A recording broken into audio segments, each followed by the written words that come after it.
All right, welcome back to Power Lunch. Shares of Disney are a little bit lower today. By the way, the entire market is down today. But Disney is also in a dispute with DirecTV, pulling its channels from DirecTV, preventing customers of DirecTV from watching college football. And tonight, maybe the finale of The Bachelorette. Oh. Julia Boorstin has been following the story and spoke earlier to the head of ESPN. Julia. Well, Brian, in the middle of the U.S. Open, ahead of Sunday night's college football game and before the NFL season opener, Disney pulled its ABC stations, ESPN, and other networks from DirecTV's more than 11 million satellite subscribers on Sunday. Now, the contract dispute between Disney and DirecTV speaks to Disney's growing focus on streaming amid cord cutting. That cord cutting is prompting distributors, including DirecTV, to look to offer smaller and cheaper bundles to their customers. DirecTV says, quote, Disney is again taking an anti-consumer approach, demanding that customers from DirecTV and other TV distributors be forced to pay for channels they don't watch. ESPN chairperson Jimmy Pitaro telling me that they have been flexible, and what DirecTV says is flat out false. We never want a blackout. It's not good for either side. It's not good for the customer, of course.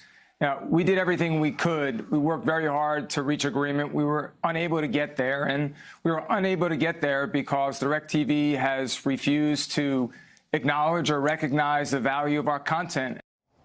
With Monday Night Football on ESPN less than a week away, the pressure's on both sides to get this deal done. So the real question is whether DirecTV ends up adopting a deal similar to what Charter and Disney agreed to last year that incorporates access to streaming services for Charter's customers. Back over to you.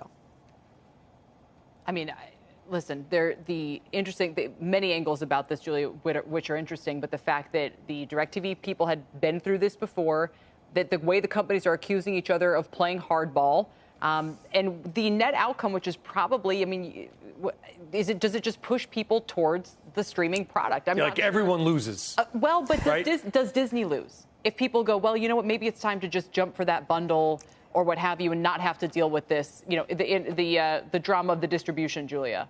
Well, look, I think right now the real question here is where else would customers go? The longer this drags out, the more likely it is that DirecTV's customers look for other options because the live sports this time of year are really must-see. I mean, that's really what's driving this negotiation right now. So I think that's the key thing to watch here. And the fact that there are skinnier bundle options, whether it's Hulu with live TV or YouTube TV, there are skinnier streaming options.